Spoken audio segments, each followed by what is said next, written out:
Back here at Doak Campbell Stadium, Florida State spring game with the Marching Chiefs hanging out here as we bring you back inside of our broadcast booth. EJ Manuel along with Sam Niederman. And EJ, you just heard Pete talking about it with Coach Norvell. Jordan Travis, the most improved player for FSU during this spring. That's always a good thing when your star quarterback is leading the charge there. And for the Noles, it really starts with him. It definitely starts with QB1 Jordan Travis. And I would even go as far to say he might be the most improved player in the country, not just for this football team. And you watch him grow, and I said that in the first segment, year after year, he just continued to get better. And a lot of it started with his feet, his timing, and of course, that leads to greater accuracy. On this one, you're going to see a design where he's going to have his eyes on the end man on the line of scrimmage, and LSU defenders coming straight down the line. He's going to pull this football, and what you have in a great quarterback and a resourceful quarterback in Jordan Travis, he can get to the edge. He can get you those positive yards with his feet. And the key I love there is the fact that he got down. He protected his body. He didn't allow those DBs to come in there and hit him on his ankle or on his knees because he needs to stay available for this football team. Here you got a too-high look, and again, you talk about the feet. He knows exactly where he's going with this football. 3rd and 7 opportunity, and he gets it out, throws it within a second, Sam, right there in between the 8 and the 7 of the tight end, Cam McDonald. And that's almost faster than the speed of light, my friend, throwing that football like that with a bunch of gas. And here, this is one of my favorite plays. Jordan Travis in the low red, opportunity to throw a jump ball, low roof with the safeties, no safety help over the top, offensive line, and an understanding of protection. So his right tackle is going to take the end man on the line of scrimmage. I'm hot off of Ali Gay right there. 6'6" versus 6'1", it doesn't matter. He gets his ball out and down to where Ontario Wilson, all he has to do is put up one mitt and come in for an easy touchdown catch. And also the stage of this game was even bigger considering this was the first game of the season in New Orleans against LSU, an SEC opponent. I just love the way that Jordan Travis has continued to answer the bell day in and day out. The expectations for Jordan Travis sky high. The Noles started a Heisman campaign. JTravForHeisman.com the day after the national championship, EJ. Yeah. This is a guy who could be in New York come next December. No question, Sam. And it's not even just about the play of Jordan Travis. It's also about what he has around him. So many players on the offensive line coming back, redshirt juniors, redshirt seniors, a slew of running backs, whether it's Trey Benson or Lawrence Toafili, and then the receivers coming back. So we mentioned Jaheim Bell at tight end, but you also got Johnny Wilson, Kentron Portier, so many great players around this young man to allow him to have that type of Heisman campaign.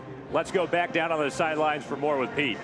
Well, the turning point to get Jordan Travis here came in this very stadium in 2021. I'm sure EJ remembers the Noles started 0-4 that season. They had a loss to Jacksonville State, and they got blown out by Wake Forest.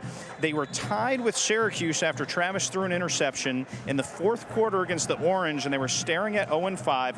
Travis led a drive that led to a last-second field goal to win the game, and former offensive coordinator Kenny Dillingham, now the head coach at Arizona State, told me that was the turning point of Jordan Travis's career.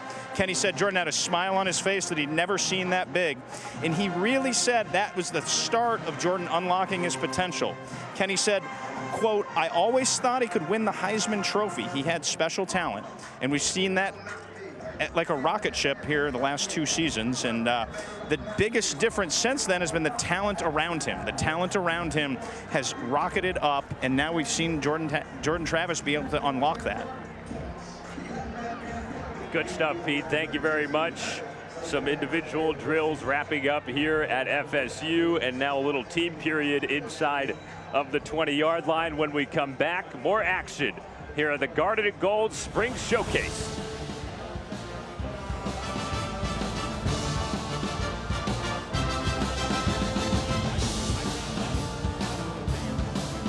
Let's do it. Come on, Jack, get me. Ooh, nice play. All right, go. There we go. So cute. At Ally, we're helping millions save more for the things that matter most to them. Whatever you're saving for, we're all better off with an Ally. Get back to work. Campbell Stadium here in Tallahassee. EJ Manuel along with Sam Niederman, Pete Thamel down on the sidelines. Glad that you're with us. Just missed a touchdown run by C.J. Campbell, one of the reserve running backs for the Noles, at a hard run, getting in there for pay dirt. A hard run, and we talk about the running back position from Florida State. That's definitely going to be a high point. You already have Trey Benson returning, also have Lawrence Toafili. And now you add in the mix C.J. Campbell. We're going to see Keziah Holmes and also Rodney Hill. Really tough run right there. Beautiful to see that as a quarterback. You kind of just take a little deep breath, walk off, maybe carry out the fake a little bit. In there, goes for a touchdown. So right now the Noles are doing a little team period inside of the 12-yard line. Extra point good there by a new player on the roster, Tyler Keltner, a Tallahassee native who transfers in from ETSU. He's using his final year of eligibility, so he'll be in the mix for the kicking spot along with Ryan Fitzgerald. And here, Sam, this situation is great because a lot of times you get in a game, you practice out in the field, you practice third down situation, you practice 2-minute. Oftentimes you forget, you kind of neglect the red zone. And it's a situation where this is how you score a lot of your points, whether it's a field goal or, of course, especially once you get within the 15-yard line, you want to punch it in for a touchdown. Now here we're going to have backup quarterback A.J. Duffy, redshirt freshman, someone that is extremely exciting as a player. And Coach Novell and his staff love this young man and how he's developed. Got a lot of really good reps last year. And in my opinion, I think the backup competition is at an all-time high this offseason because, yes, you know who QB1 is Jordan Travis, but something happens to JT, another quarterback has to be ready to go to still continue to keep this offense rolling. That cannot be the reason this team doesn't get to the goals that they want to achieve. 3 games for Duffy last season. The redshirt freshman, he redshirted last year. There's Brock Glenn, the true freshman who enrolled mid-year. He has been participating in spring drills. So he's in the mix with Duffy behind Travis. And we get a look here at the situation, 2nd and 10 from the 12. Good ball. Little check into the flat.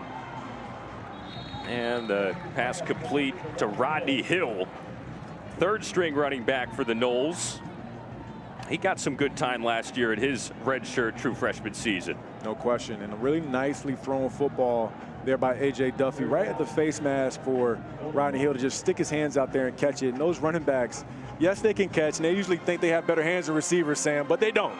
And they're kind of guys that like to run north and south. So when they go sideways and you throw that football out in the flat, you got to get it right in the face mask so they can catch it and still continue to run. Great throw. More situational here, 3rd down and 1 from inside the 5. Rodney Hill still the running back.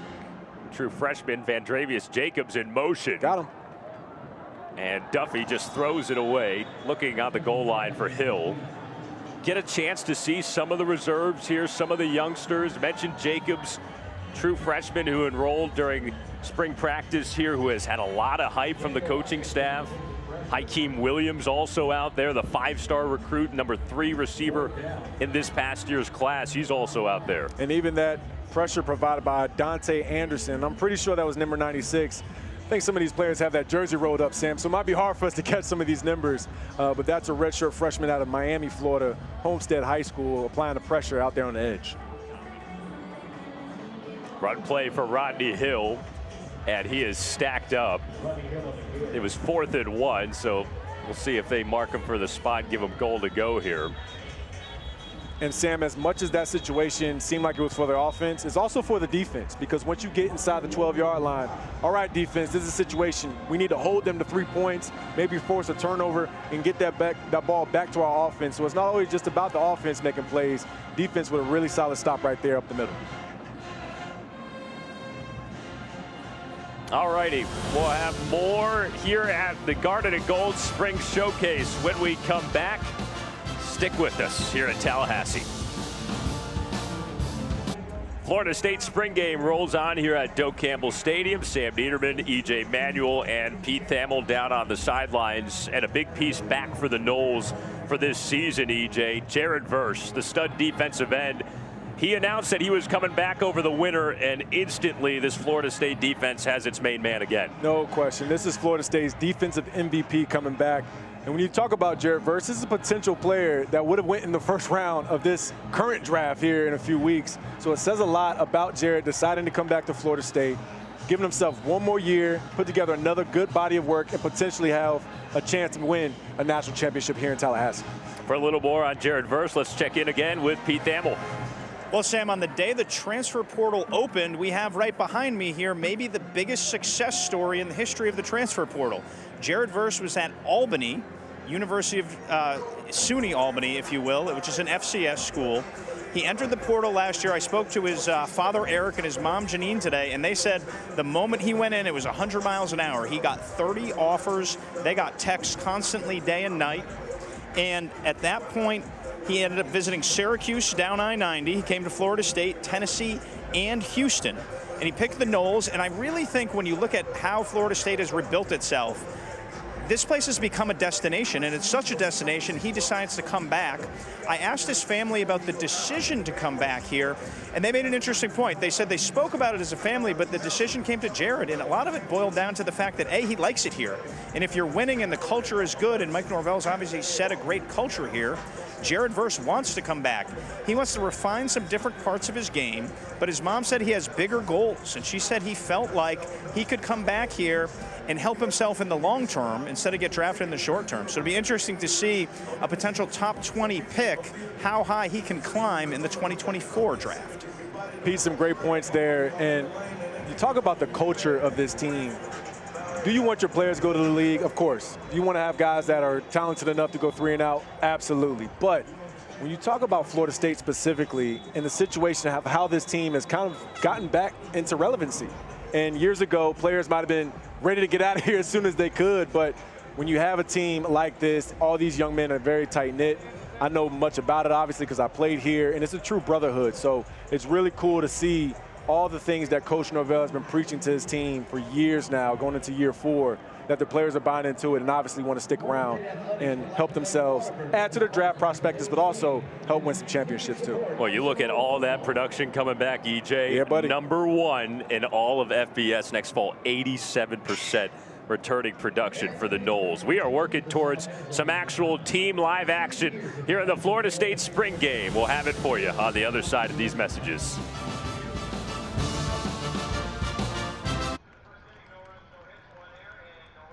Watch this. When you watch me play, you support all of us. You show your daughter her future matters. Take the shot. Drive. Team up. Win. When you watch me play, you prove we deserve more media coverage. when you watch the game, you change the game.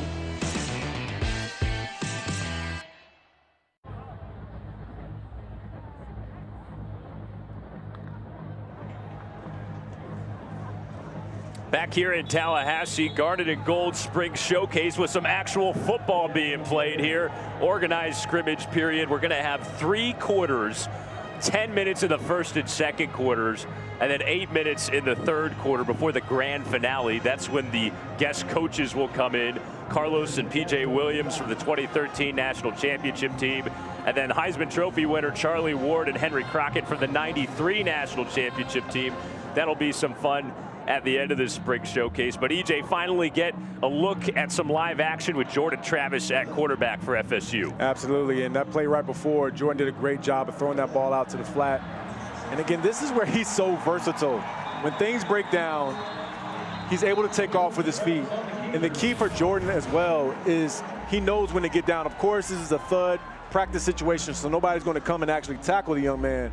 But the area where I've seen him grow in his game is when he takes off and runs, protect yourself, protect your body, because the main thing that this team needs is QB1 in there in the pocket. So a first down scramble of 22 yards for Travis there. It's 5-0. The Garnet team has scored a few points just off of the scoring system. And a pass incomplete. Looking for Rodney Hill, who is coming over the middle. Omar Graham there in coverage. When we talked with the coaching staff, they raved about Graham, a player who played with the 1s and 2s after redshirting last season, but they've invested in him. They feel like he's ready for the next step. Absolutely. In the discussions with defensive coordinator Adam Fuller, he loved Omar Graham. He almost mentioned him because we were talking about Tatum Bethune and Kalen DeLoach, but he mentioned, hey, watch out for Omar Graham. And this is a player that, like you just said, got the reps of the 1s and the 2s, and it's definitely going to pay off in this 2022 season. Vandravius Jacobs on the end around. Brought down there by the reigning ACC Defensive Rookie of the Year, Pat Payton. Big year expected for him. A huge year expected for Double P right there. And You talk about a player that also is able to put on some weight, maybe 10, 15 pounds. He's definitely looking the part. Young man out of Miami. He's going to be huge on the edge. And again, you talk about adding Braden Fisk. Fabian Lovett's back. Jared Verse is back. And now you have a reigning ACC Freshman of the Year on the defensive side of the football, and Patrick Payton. It's going to be a tough D-line to stop in the ACC. 3rd down and 9. Jordan Travis checks it. Nice. CJ Campbell able to get upfield. That's enough for a first down inside the 40-yard line, as Travis and the first-team offense starting to click a little bit. And as fans, when you watch these types of plays, it seems mundane because it's a ball out to the flat to a running back, 10-yard gain. But that's what the offensive coordinator, Alex Atkins, and the head coach, Mike Norvell, want. They talked about Jordan Travis maturing. Yes, you want to have the long ball and being able to run the football and all those things he can do, but take what's there. And a lot of times the running back is usually open in the flat, and he can get you those positive yards. From the 37, a little RPO for Travis, looking for Vandravius Jacobs. Coverage on the play by Azarie Thomas. Another situation here, zone read, he pulls it, still has the option to throw what looks like a bubble screen. Now you got to be careful there, and from the viewpoint, we didn't get a chance to see it, but that looked like a lateral to me. So I'm pretty sure when they get back to the film room, Coach Norvell, Coach Tony Tokars, the quarterback coach, may say, hey, Jordan, just go ahead and eat that football. Don't do too much there, because you hate for a referee to see that and potentially call that a fumble. Trey that it might be a lateral, just to explain. Pardon me, EJ. Trey Benson has checked in at running back, and Travis is able to fit one in. Deuce Spann, the Illinois transfer, limited action last season. He makes the catch, and that'll set up a little 3rd down and medium. Deuce Spann had a really solid year last year. Somewhat of a older statesman when you talk about college players. Redshirt junior, being here for 4 years. But he's definitely going to add some depth to that receiver room, because he definitely showed some flashes last season. Penalty markers down. First time that we've seen the officials throw a flag today.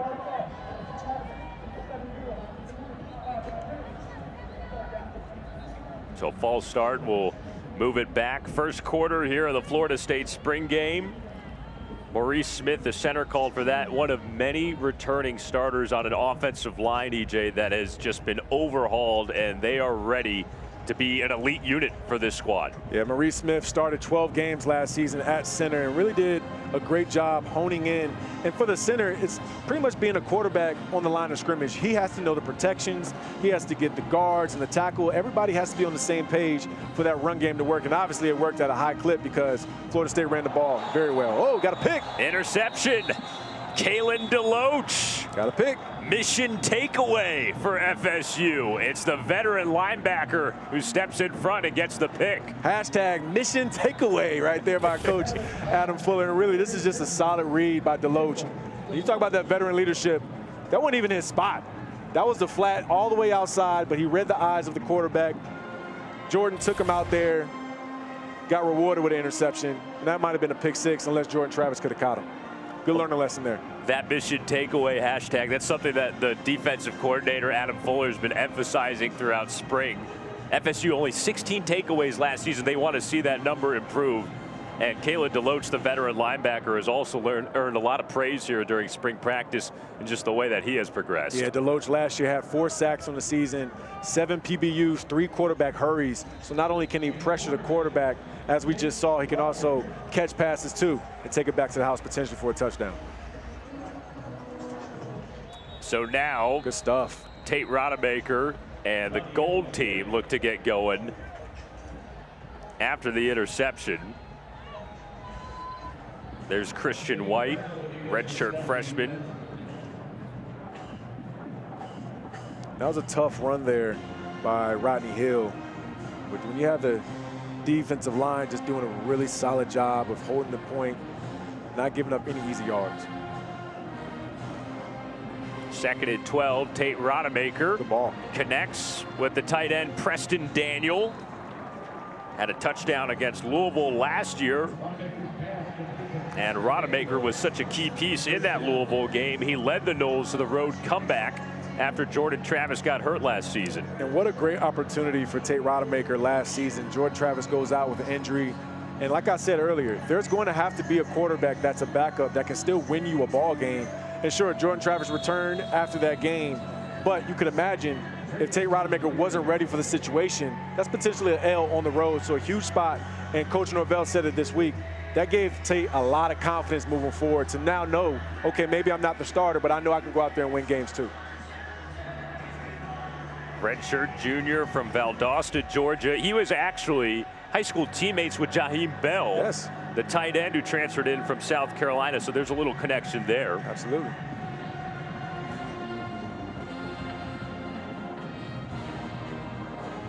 Rodemaker looking downfield for Daniel again. This one a little too much incomplete. As we go back downstairs to check in again with Pete Thamel. Yeah, Sam, I think one of the reoccurring themes we're going to have this afternoon is the depth of Florida State in year 4 under Mike Norvell. It's interesting that we just came off the Miami spring game that EJ and I did last night, the Florida spring game. They had huge depth problems. This is like a fully baked cake here, and one example of that is the quarterback room. After Jordan Travis, you have Tate Rodemaker, who's proven himself in big games. Then you have A.J. Duffy, who's actually the highest recruited player in that quarterback room. And then there's a lot of buzz in the program about Brock Glenn, the early enrollee quarterback who came this fall, and there's high expectations for him. That's 4 high-end quarterbacks. Now, we can't guarantee no one's going to be in the portal by the end of the week, but it's just a sign of where Florida State is and how they're back. And we're going to talk about that, I think, at some other positions, Sam, later today. Absolutely. Thank you, Pete. And Rodemaker showing it off there as he connects with Preston Daniel for a big gainer. Yeah, an excellent throw. Now, that might have been a sack there, Sam, if I'm being honest. That was a live action, but nonetheless, a really strong throw by Tate Rodemaker. And I'm happy to see tight end Preston Daniel get some burn vertically down the field, because a lot of last season, it seemed like he was used to block kind of a package tight end, not really that vertical threat, but it definitely seems like this year they're going to use him in the pass game. Love to see it. Daniel, one of many tight ends returning. They picked up Jaheim Bell from South Carolina, Kyle Morlock from Shorter, Division II transfer. Just about the depth that Pete was talking about. It seems like every room that FSU has multiple options. Yeah, and that's what you want. You don't want to have the backups be inexperienced. And a lot of times when you have great players like Jordan Travis, you have great players on the defensive side like Fabian Lovett, Jared Verse, Shaheem Brown, some of these returners, Akeem Dent. You still want your backups to be ready to go, because, again, this is football. It's an imperfect sport. It's 100% injury rate. Somebody's going to go down, so you're always one play away as a backup to go out there and still help your team win. Well, you think about how far this program has come under Mike Norvell. When he got here, they had the youngest team in the entire country. 75% of the roster in his first year in 2020 were underclassmen.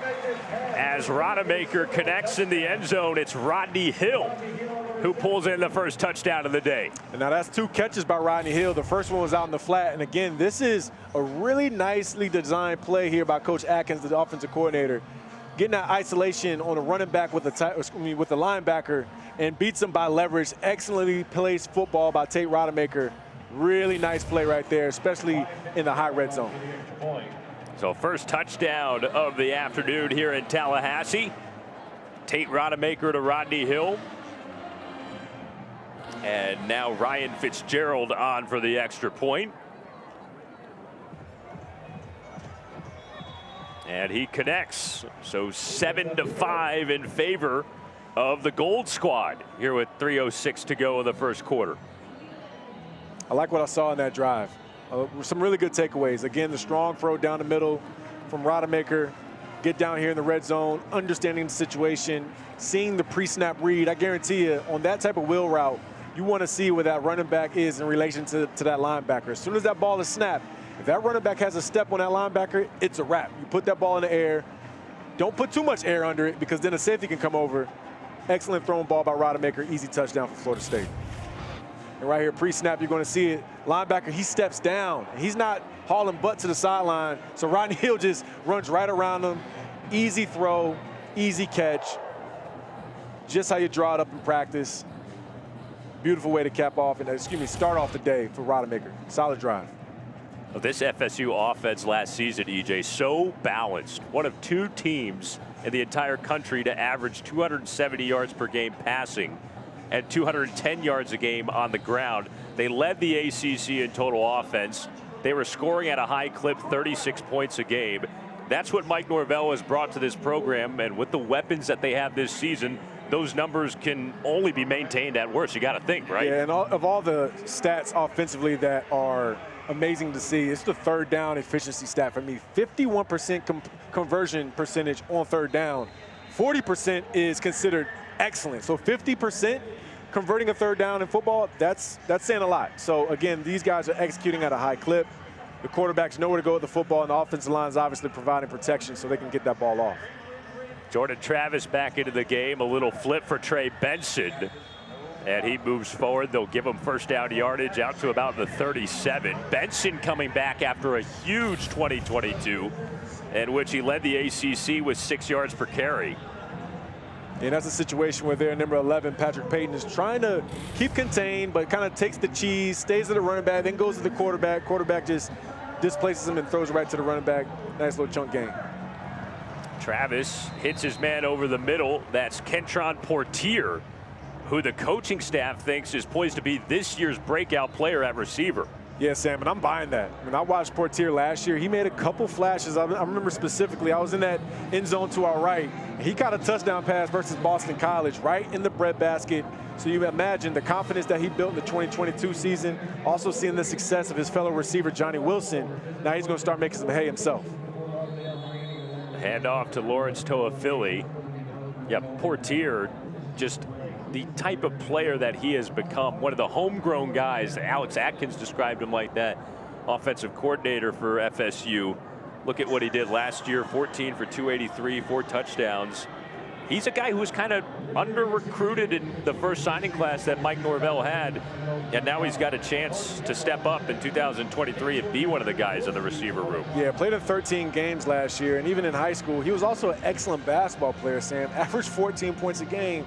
That ain't bad for a shooting guard, but I tell you, the area where he's grown the most, it really just his confidence in his route running. He knows how to break off press. He knows what to do to get into windows versus zone. A really solid receiver, and that's what you want when a guy's a redshirt junior. You want him to be experienced. You want him to kind of be that go-to guy when things break down for Jordan Travis. Lawrence Toafili. Offense, number 70. 10-yard penalty from the previous spot. Second down. That run for Toafili coming back with the holding penalty. You look at the rest of the receiver room, though. Johnny Wilson, obviously a big year last season, transferring in from ASU. You get him back. You think he could maybe be one of the best targets in this conference? He could be one of the top guys in the ACC at receiver. Absolutely, a 6'7" receiver that has the agility of a guy that's maybe 6 foot or 6'1". And Johnny Wilson just got better and better as the year went on. My counterpart and good friend Eddie Royal is a huge fan of Johnny Wilson, and Eddie knows it best because he played NFL in a long time at the receiver position, made a lot of money in that league, and he says Johnny can get it done. So I'm expecting another big year from JW. Second down, 19. Travis aired it out, looking for Campbell, but knocked away there. It'll be third down at 19. Really good defensive play there by the linebacker here, too.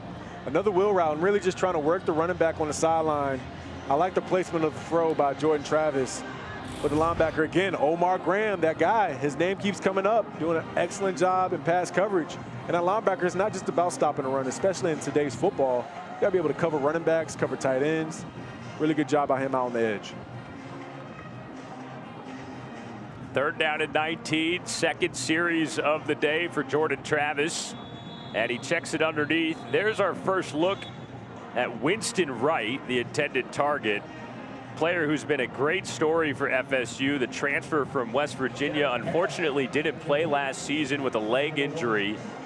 And we'll have some more on that later with Pete Thamel downstairs. But he has come back, a 1.5-year long journey, and he'll be fit to go by the time the fall rolls around. Yeah, a West Virginia transfer in 2022. And again, like you mentioned, didn't get a chance to play because of the injury, but coaches just raved about this young man and are really rooting for him to get back and have some success. Because again, once he has that success, it's only going to add to his confidence on his injury, and he's going to be able to help this team.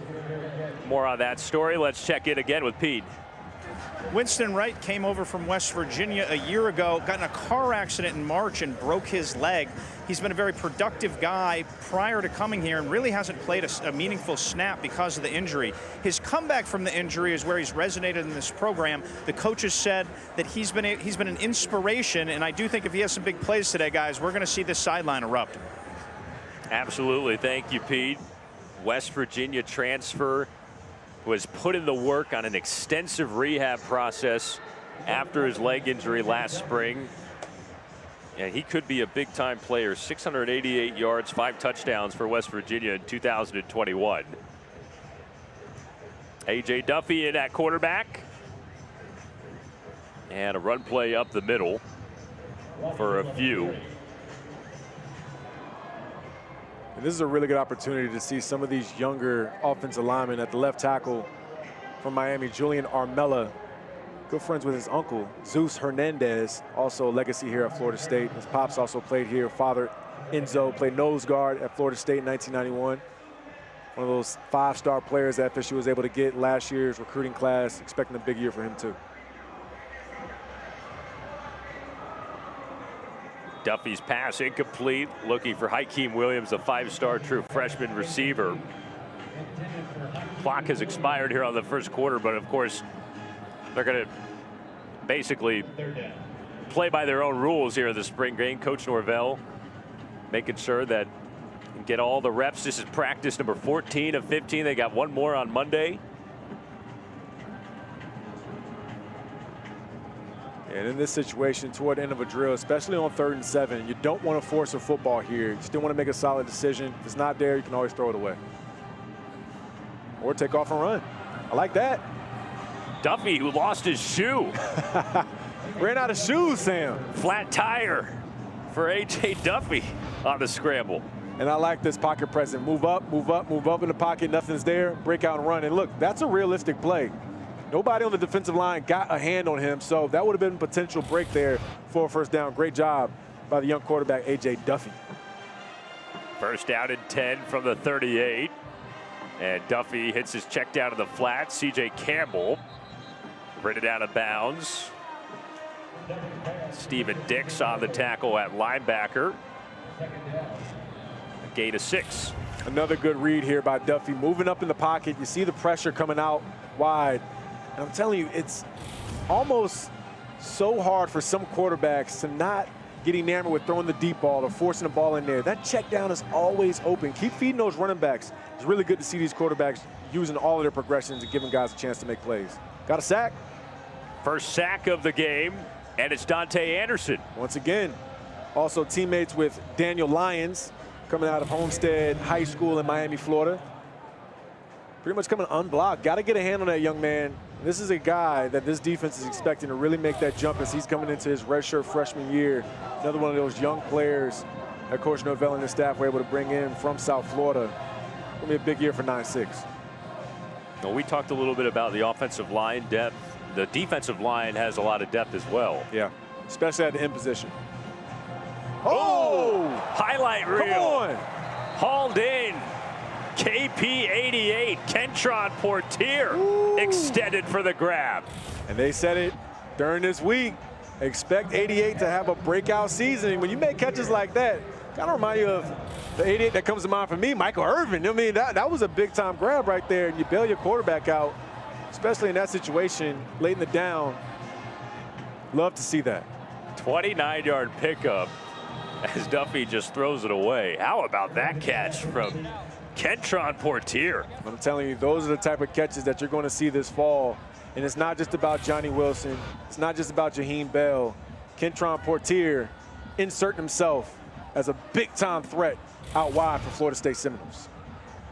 You know, Alex Atkins was just raving about him earlier in the week. Talking about how, yes, they brought in a lot of transfer talent, but he was a guy who's been here and has worked his way up. And that's really the way you do it. And you love to see players like that, Sam, that then get rewarded with opportunity. Because a lot of guys, especially with the transfer portal age, if it's not working for them in the first 2 years, they usually head out and leave. But Portier is a guy that's just been continuing to be resilient, putting in that work and doing a really good job. I like this play here, too. Flipping that ball out to C.J. Campbell out on the edge. making those defenders come out and make a tackle. Campbell gets the inside give, a couple inside the 20 here. Not a bad little drive here for A.J. Duffy in the offense. Tate Rodemaker threw a touchdown earlier to Rodney Hill. And now it's A.J. Duffy who's leading a nice series inside to the red area. A nice series here. And now I'm putting the onus on the defense to get a stop here. It's inside the 20-yard line. You just had Steven Dix Jr. come up with a huge tackle. And he wasn't able to play in 2022 because of injury.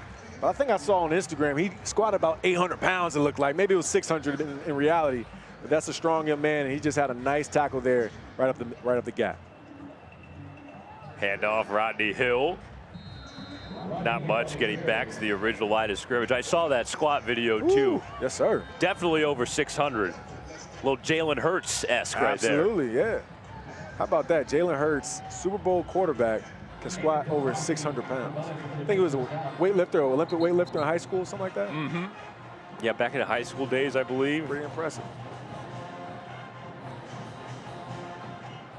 I love these situations here, especially in the spring game format. Red zone opportunity. Defense has to make a stop. Offense gets some points. Let's see who breaks here.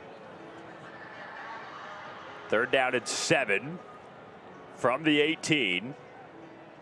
Hakeem Williams, the motion man. Tight split. And Duffy's gonna flip it forward. And it's caught by the true freshman, nice. Vandravius Jacobs. Nice. So that'll move the sticks. It's a savvy play by a young quarterback, A.J. Duffy, just moving up in the pocket. And really didn't even throw it. Almost kind of shot put it there for the first down. Nice little flip. I like plays like that. 1st and goal from the 10. Flat, flat. Nobody home. Duffy going to take off himself. And the officials are going to mark him out at the 1.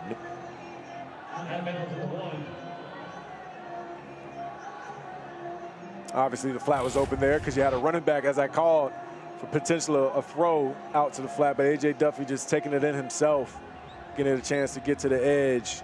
Big 91, pushing him to the sideline. That's Ayobami Tafase. Gotta make sure I say that right. Nailed it. Redshirt freshman from Baltimore. Yes, sir. He can run, too. It's nice. Let's see if Duffy can finish off this drive here. A play fake to Winston Wright. And a throw into the end zone. A tad late there, Sam. And as soon as he came out of that fake, you have the flat and then you also have a corner. So it really puts stress on the cornerback here. Make that fake on the jet sweep. You got to snap your head around and just get your hips ready to throw. Tight end was open before that. So it's hard. He's clapping his hands. He'll learn from that one. But definitely on those rollouts, especially down in the red zone, things happen a lot faster. Once you get within the 10-yard line, you got to be ready to get that ball out your hands. 3rd down and goal. And no signal quite yet from the officials. Now we got a touchdown. Rodney Hill into the end zone again for the 2nd time. And I'm calling that a touchdown for the offensive line. I know Rodney Hill ran it in. But watch the press up middle, 64, 73, 75. Everybody holding their point, even 89 doing a really good job. Jarrell Powers, tight end for Fort Worth, Texas, holding the point here at the goal line to allow Rodney Hill to get in for another touchdown. There's Powers. Here's Tyler Keltner on for the extra point. And the ETSU transfer knocks it through. 14-5, the Gold on top of the Garnet. More spring game action from Tallahassee after this.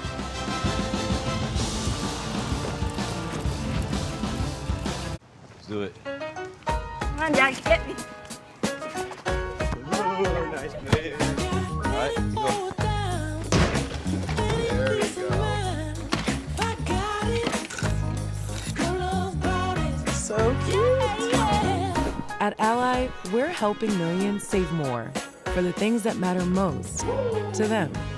Whatever you're saving for, we're all better off with an Ally. Get back to work. Stadium here, Florida State spring game. Some special teams drills going on right now for the Noles, and a very special guest down on the sidelines with our Pete Thamel, the Heisman Trophy winner Charlie Ward standing by with Pete. That's right, Sam. If we listed off all of Charlie Ward's accomplishments here, it would take up half the interview. But obviously, Heisman Trophy winner, national champion, and today the coach in the grand finale. Charlie, before we get to your play sheet, which I see down here, not a lot of run plays on there, EJ, as you can imagine. Just talk a little bit, if you don't mind, Charlie, about where the Seminole program is right now, and is it energizing for you to see it back in the top 10, back in the national championship conversation? Well, most definitely. It's something that we're starting to see where the competition is not on the opponent's side, but it's in practice. And so that's what we were used to and accustomed to when we were here. Our best defense, going against the best defense, was every day in practice. So this is another example of our guys doing the same thing, and Coach Norville and his staff doing a great job recruiting and bringing in the right players to be able to compete in practice. As a former quarterback, I'm curious how you'd evaluate Jordan Travis. He's obviously developed a lot while he's here. He can really scoot with his legs like you did when you were a Seminole. What have you thought of his career and how he's developed? Well, experience does help, and being in the same system for a few years does help.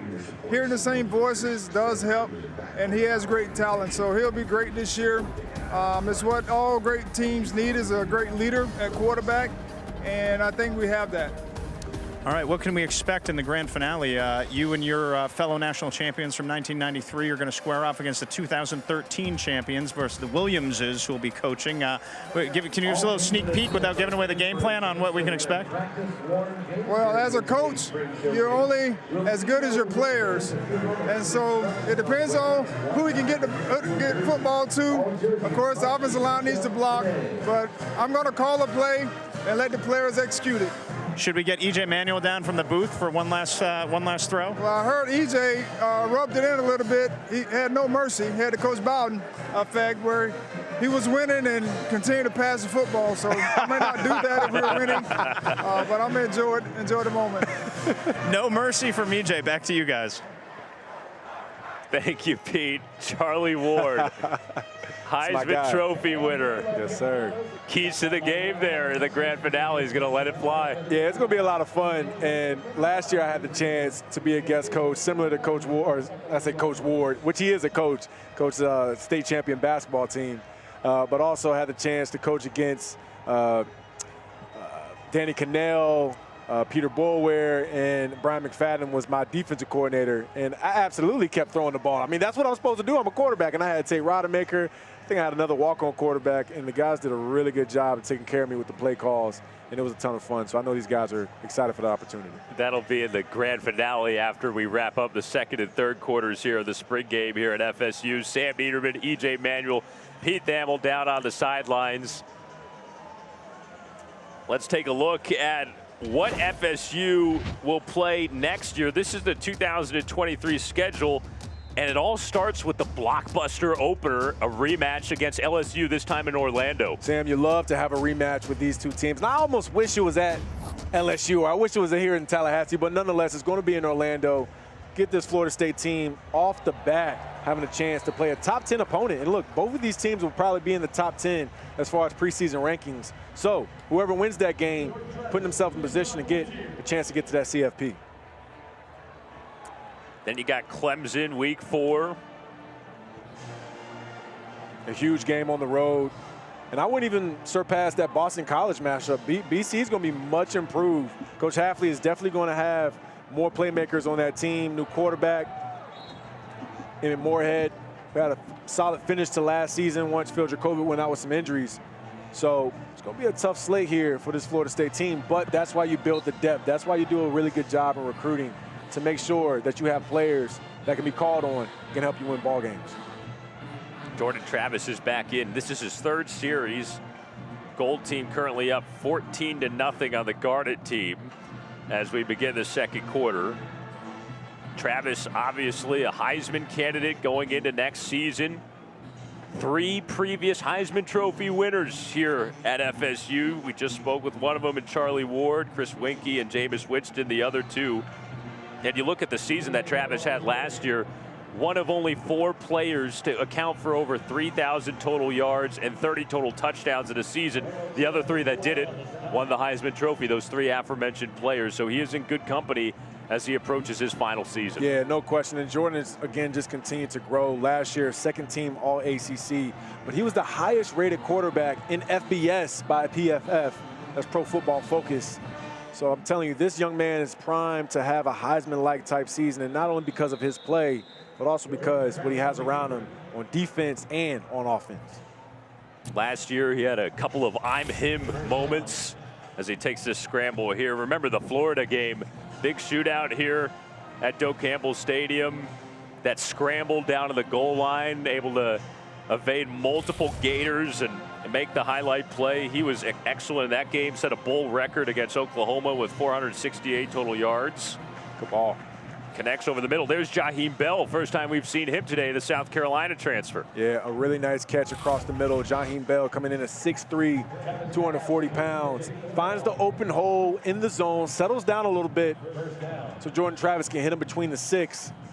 I'm telling you, that connection this season is going to be something dangerous to watch, because not only can Jaheim Bell catch it from the backfield, from the tight end position, but also can get in the backfield and run the ball as well.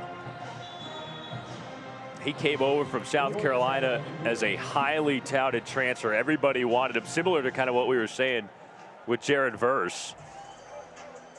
And Mike Norvell's got a Swiss Army knife in Jaheim Bell.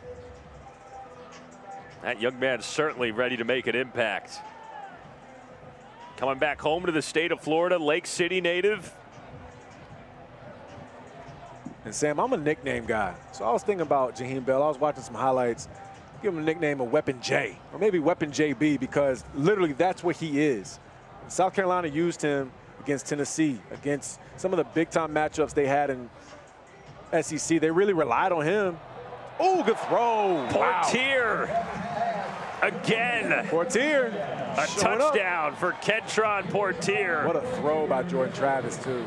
He was in great phase. The offensive line did an excellent job of providing protection, where he had about 2.5 seconds to assess it, pitch up once in the pocket, perfect spot of the football. And look, 39, he already knew. Once that ball was in the air, he had no chance to get it. That's Jaden Floyd out of Winter Garden, Florida. He's had a great day as well. Also, his father is William Floyd, FSU Hall of Famer, first-round pick for the San Francisco 49ers. But nonetheless, a really solid throw there by Jordan Travis. An excellent read, and Poitier just continues to show up today. Extra point is good from Ryan Fitzgerald. How about Kentron Poitier making all the plays? His first touchdown catch of the game. First touchdown pass from Travis. Once again, hitches up once. Doesn't double hitch, because if he double hitches, then he might run himself out of real estate, but gets it out and at a spot where any good DB, and I don't care who it is, he has no chance to get that hand on that football. Excellent throw by QB1. A look at some of the ranks for Travis last season. 9 yards per pass attempt, 4th in the country, 14 yards per completion, 7th in the country. You're talking about a Florida State offense, EJ, that was one of the best teams in the country in terms of explosive plays. They averaged 7 explosives a game, an explosive play being 20 yards or more. They're expecting more of the same here in 2023. And so much of the attention goes to the running backs or the receivers, the tight ends or the quarterback. But a lot of that is because of this offensive line. And when we talked to O-line coach and OC, Alex Atkins, he said the fact that his O-line has been together for so long, Robert Scott, Maurice Smith, Casey Roddick, he's a 5th-year senior, Keandre Jones, all these players have been able to mesh. And they're grown men. They're not 18, 19 years old guys. Now they're bringing along the Julian Armellas, the young fellas that are going to be the future. But I'm telling you, that offensive line is a huge key to those explosive plays. Well, look at this. For the offensive line for Florida State coming into this fall, this is the amount of career starts that the Seminoles have coming in. 207 combined starts from their top 8 guys in the rotation. That is a ton of starts for Alex Atkins to mix and match with. A ton of starts, and you see Bless Harris at the bottom with 1, but that's because he missed last year with an injury. So this is a Florida State offensive line that knows what they're doing. The communication is great, and they expect to be great. And I'm telling you, they pride themselves. When those running backs get those big gashing runs, a lot of it has to do with those big uglies up front. It has certainly been an overhaul up front for the Seminoles. And for more on that, let's go back down to Pete. Where the Florida State offensive line has come from. In 2018 under Willie Taggart, it was the single worst offensive line in all of college football. And right now, it may be one of the deepest. You obviously mentioned the 207 FBS starts in that group. How about this stat? 13,527 snaps. 5-yard penalty. That's a lot of snaps. And when you think about a unit that was raw, I'm sure EJ remembers specific games where true freshmen were thrown out there. They weren't ready. They had tough times. It's also a calloused group. They've been pushed around a little bit. They've gotten better each year. And it's no coincidence that Jordan Travis has grown and developed, because that line has grown and developed in front of him. So credit Alex Atkins, the offensive coordinator who doubles as the offensive line coach. He has built it slowly, methodically, and intentionally, and I think they're going to be a group that contends for the Joe Moore Award this year. Thank you, Pete. It might be one of the best units in the country in terms of offensive line, and it has come a long way for sure. A long way, and in our discussion with Coach Atkins preparing for this game, he talked about that and said, look, they took some games on the chin, losing to Jacksonville State, losing to Clemson, not getting a chance to go to a bowl game. And these young men just kept putting in the work, kept fighting, kept trying to understand the why behind what they're trying to do as an offense. And Coach Atkins just said, again, it's not about just talent acquisition. It's also about guys that want to buy in and be willing to be coached. And we're now seeing the benefit of those players. Alex Atkins in his 4th season on staff here with Mike Norvell at FSU. Was the offensive coordinator at Charlotte in 2019. Brock Glenn is in at quarterback right now, the true freshman from Covington, Tennessee. He's a mid-year enrollee. Be good to see the young man get some reps. Now, this is a player that technically should still be in high school, Sam, but hey, early enrollee out of Tennessee, wants to get his feet wet here. Try to see this offensive line, and it's tough going against the first-team defense here. Jared Verse coming off the edge. Let's go back downstairs. Pete is standing by with Jordan Travis. Yeah, guys, here with Jordan Travis. Mike Norvell told us earlier today, Jordan, that you've been the most improved player on the roster this spring. You obviously came in with a lot of starts, a lot of yards, a lot of experience. What specifically this spring did you improve on? I feel like I improved on everything. I mean, leadership is always a big thing for me. Going into my 5th year at Florida State, I mean, it's time for me to step up and play that leadership role for all the younger guys like Brock, AJ, Tate. Just watching the team grow every day is really awesome. Jordan's been around so long, guys. He played for Bobby Petrino at Louisville during his 1st season of college, but now, more importantly, he's been here in his 4th year in the same system. Describe to us your comfort level with what Coach Norvell does. I'm so comfortable with this offense. Coach Norvell trusts me so much, and I respect that. He lets me go out there and play my game. He's a great coach, and obviously we have great players all over the field, so I have an easy job to drop back and get the receiver's chance, and the offensive line is improving every day. The talent has grown around you. Kenny Dillingham told me this week your start against Syracuse when you came back and won here in 2021 was a turning point for you. Describe to me the growth of the program. We just spoke about the offensive line and how they've grown and developed. Has it been fun to watch the whole roster grow up? Yes, sir. I love it so much. I mean, being an older guy now and just watching the younger guys and the people that they grow up into, I always talk about the person before the player. We have special guys all over this roster. Great coaches, great fans. We're so blessed to be here. Well, there's great expectations always at Florida State, but I would say they're the biggest in your career here this year, Jordan. What can this program do in 2023? We can do a lot. We're going to take it day by day, focus on the play in front of us, the game in front of us, and the smile, I think, there said more than the words, guys. Back to you, Sam and EJ. Awesome. Thank you very much, Pete. You look at Jordan Travis, EJ, for this season, the improvements that he just talked about there. How has he refined his game in your eyes as he moves into this season? Jordan, again, has grown so much, and a lot of it starts in the mind because he started playing faster than his teammates at times last season, trying to make sure the tight ends were coming out of their breaks. He was throwing the ball with perfect timing and pace. But Coach Norvell talked about it. Look, hitting the check down is a positive play.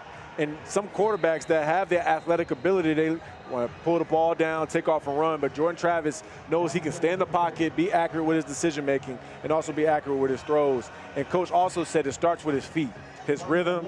And you saw it there in that touchdown pass to Portis down here in the red zone. His feet were in tune. He hitched up once, saw it, ripped it, easy touchdown for JT.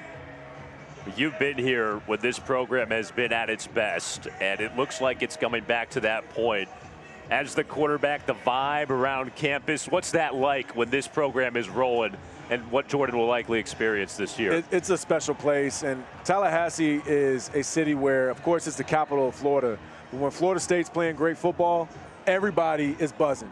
Everybody's excited, whether you're at the hotel, you're at a restaurant, you're on campus trying to get to class. It's just a great town to be in. And the home, the love here, and every time I come back, it's just almost like a family reunion for me. Seeing people that I knew when I was 18, 19 years old that are still here working for the team, just a great feeling and a great place to be, especially when you're winning. Your first game here on a live broadcast back here, partner, as well here at FSU. Yep, absolutely, and it's crazy because I think back on it, this was when Coach Bowden was still the head coach. My first start was against Wake Forest. My first home game was against Maryland. This was 2009, and young E.J. Manuel getting an opportunity to go out there and try to win for the Noles, and we were able to deliver that year. That was my redshirt freshman year. Good run. See, and again, the offensive line, look at the blocking downfield. And so many people are going to look at the running back, that Lawrence Toafili running it in for a touchdown, which is a great run, but he was untouched. So when you have an offensive line that's really able to get the leverage, look at all the helmets right here. Everybody leverage, leverage, leverage, leverage. Julian Armella, number 72, closing the edge there where defense has no chance. And then you see receiver Kentron Portier once again. Not only does he make catches, but blocking down the field. That's huge, huge, great play right there by this Florida State offense. And we talked about those explosive plays. It's not just the backs, which they are special. It's also the 10 guys around them that can block and hold up people on defense. Another effective series for the Gold Squad, which, by the way, is just the offense. They're continuing to rack it up. Lawrence Toafili with the big run. Get another look. Yep, absolutely. And a good decision there by the quarterback to give it to Toafili on the stretch run. Defense really just not having a chance to get out wide. Receivers, tight ends, tackles, everybody closing the edge. Nice, easy run for a running back. And granted, I didn't run a lot of touchdowns in, but I do remember running that stretch. And when you saw that big green grass, you couldn't do nothing but smile and know you got a chance to run a touchdown in there, make your parents proud. Now, we've talked about it a little bit in the lead up before the game, EJ. The run game is central to what FSU does, especially with Alex Atkins and Mike Norvell. The balance, we mentioned it earlier, but this is a team that ran for 200 yards in 6 or 7 consecutive games last season. That is a high mark. Yeah, first in the ACC, averaging 214 yards a game. And then the cool part about it is they might rush for 214 yards, but then the defense is also holding opposing offenses from running the ball. So the team, what that tells me is complementary football. One side is doing their job, the other side is doing their job, and that's how it equals 10 wins and potentially now getting this team over that hump, potentially can compete for an ACC title. Look at the running back room. You've got a really good 1-2 punch there with Benson and Toafili. Benson, your big feature back, 215-pounder.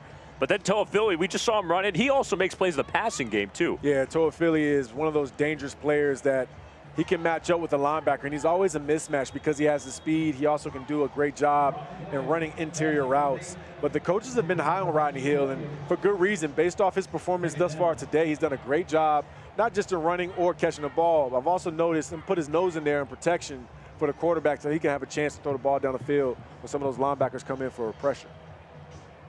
Brock Glenn working the offense here late in the second quarter of this FSU spring game.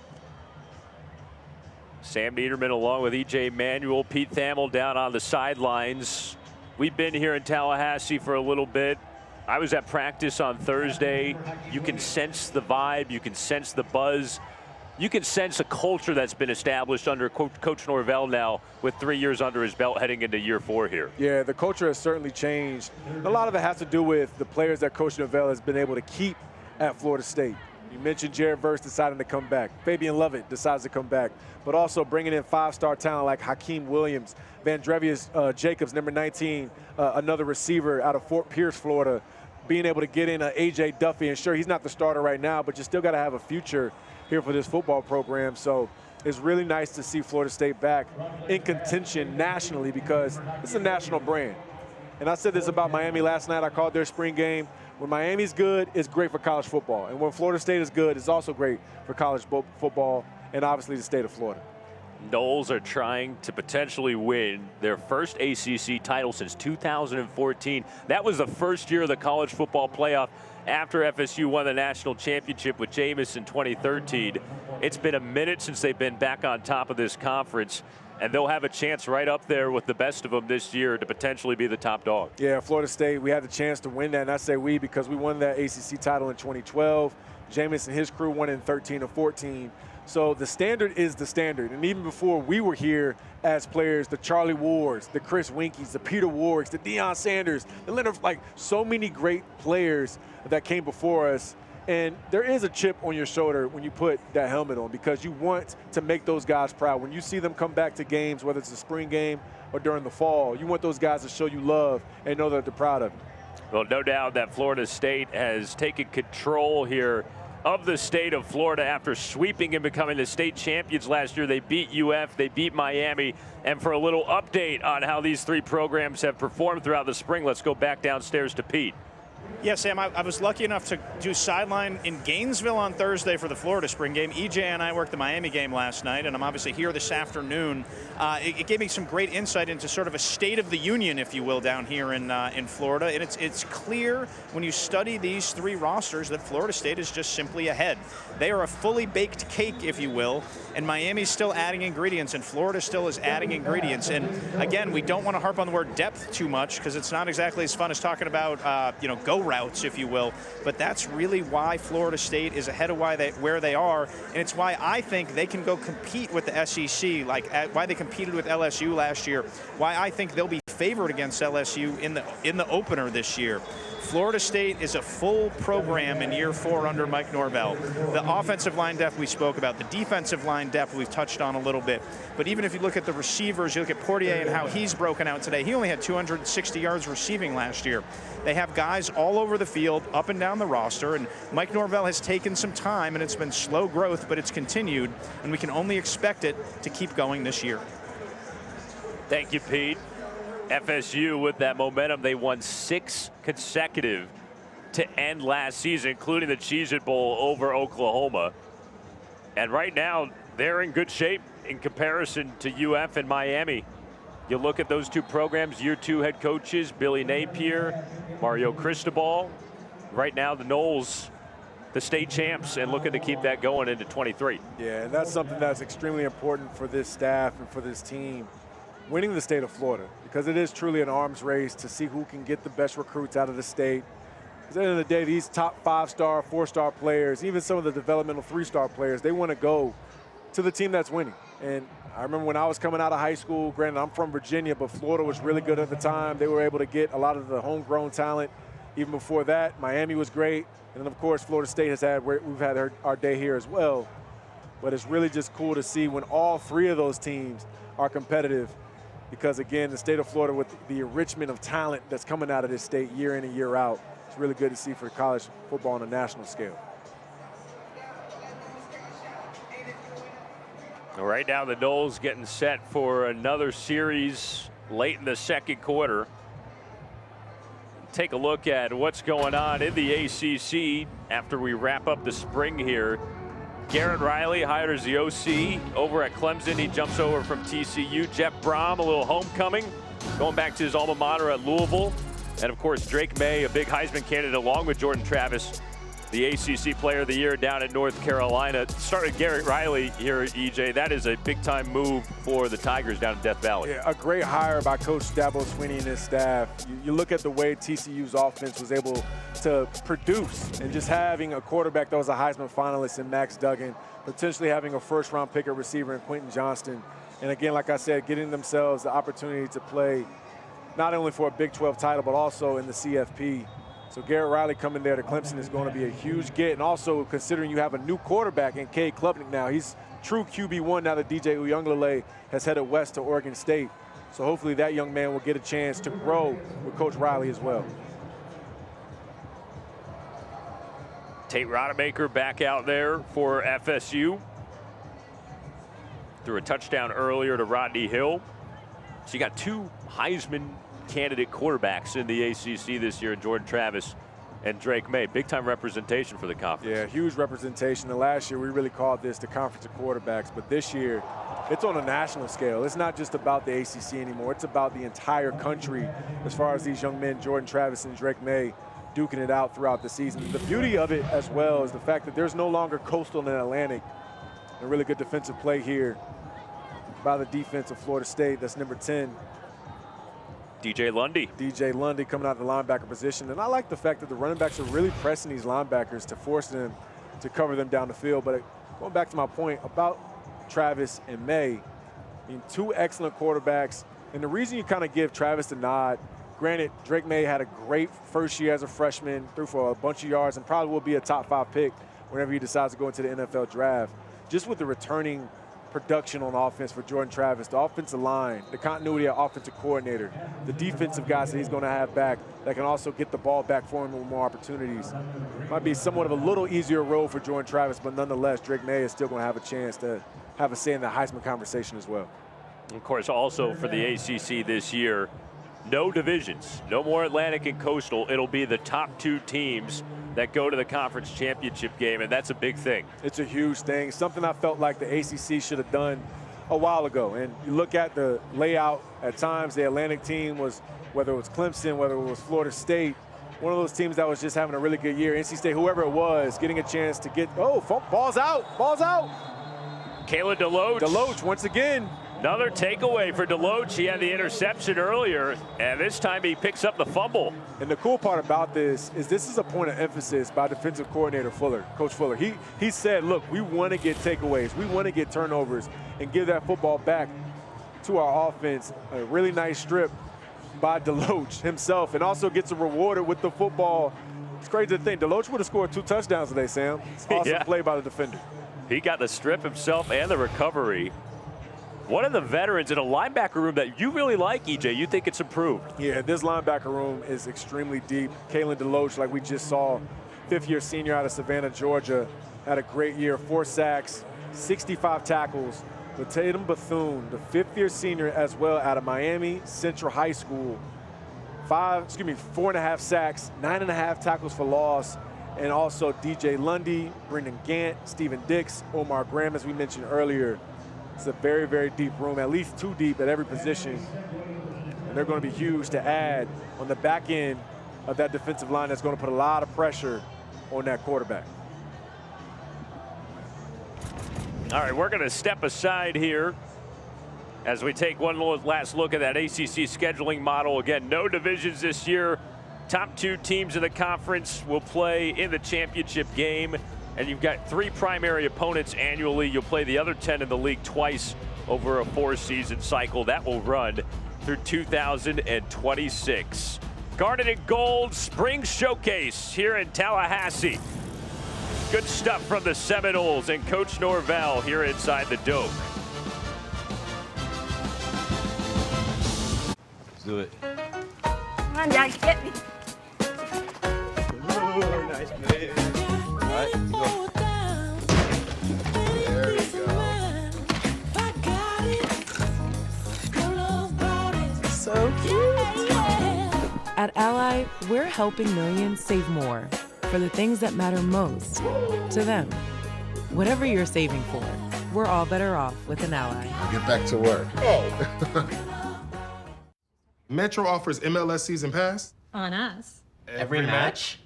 Yeah.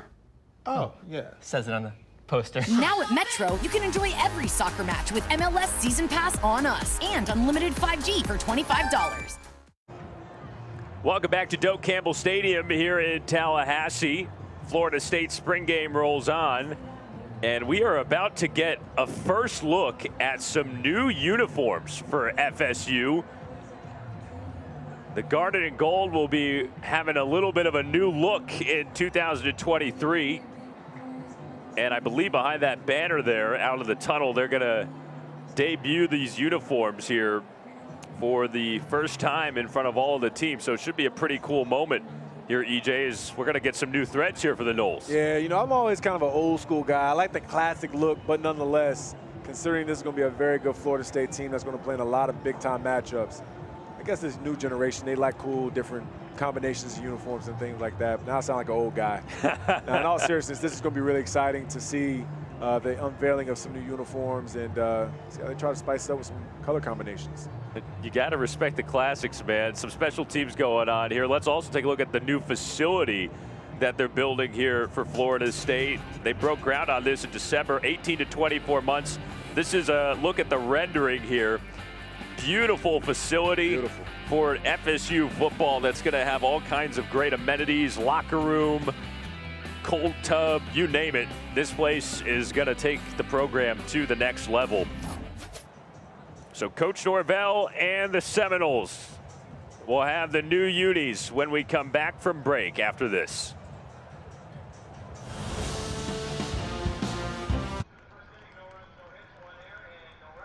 Watch this. When you watch me play, you support all of us. You show your daughter her future matters. Take the shot. Drive. Team up. Win. When you watch me play, You prove we deserve more media coverage. when you watch the game, you change the game. 2023 Garnet and Gold Spring Showcase for Florida State. Mike Norvell watching over some special teams drills here as we wrap up the first half of the game. We'll have the third quarter after these drills and this anticipated uniform reveal that we're going to get here in a little bit. Some new threads for the Noles are going to be debuted here in a second. Sam Niederman along with EJ Manuel and Pete Thamel. Let's take a look at some ACC quarterbacks who have found some new homes in the offseason. Plenty of talent moving around, starting with Sam Hartman, who goes from Wake to Notre Dame. Yeah, Sam Hartman getting an opportunity to get into the transfer portal. I felt like he made a really good decision to stay in college. And sure, I know the Demon Deacon faithful probably wanted him to stay there to continue his career in college. But I felt like Sam probably did everything he could up until that point. Get a new location there in South Bend, play on that national stage. Also, Brennan Armstrong leaving UVA, headed to NC State to reunite with his old offensive coordinator, Robert Anae. Same thing for Phil Jurkovec leaving BC, headed to Pitt. And also Devin Leary at Kentucky, headed to the SEC. It's going to be interesting to see how he can finish off his career coming into last season. It's supposed to be a high draft pick. So this is going to be huge for him to have a really good mesh with that coordinator and try to be a high pick like Will Levis, who's leaving Kentucky. Absolutely. DJU also going from Clemson to Oregon State all the way out west. Yep. And now it looks like the Noles are debuting their new uniforms here at Doak Campbell Stadium. A little presentation on the big video board.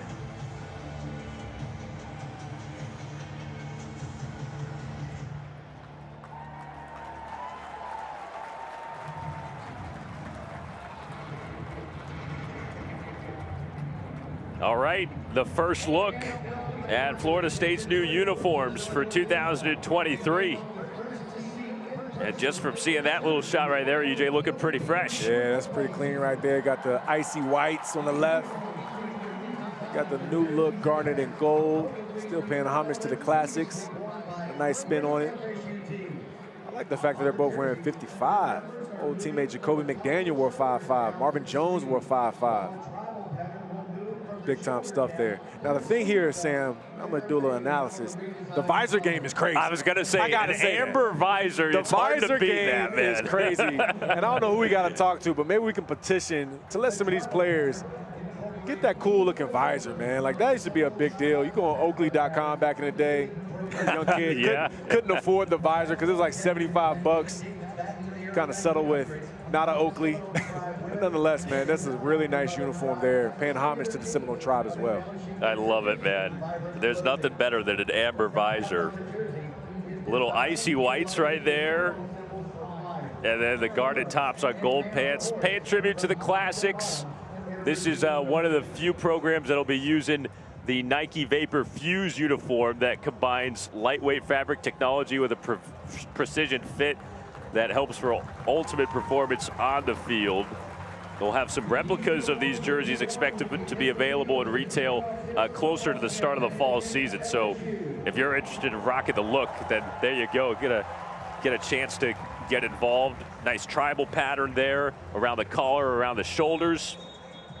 I got to tell you, man, that all white, it's hard to beat an all white uniform too. Yeah, and I tell you, it was hard to beat an all black. When I was here and I was young, we had an all black jersey too that was sick. So I don't know if they'll bring that one back as well.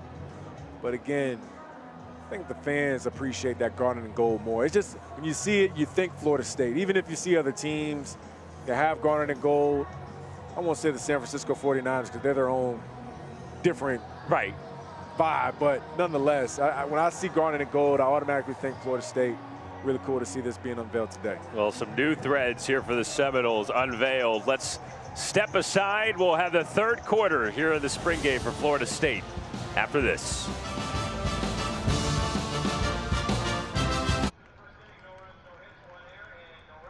Watch this. When you watch me play, you support all of us. You show your daughter her future matters. Take the shot. Drive.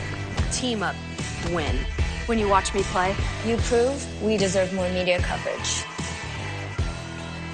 when you watch the game, you change the game.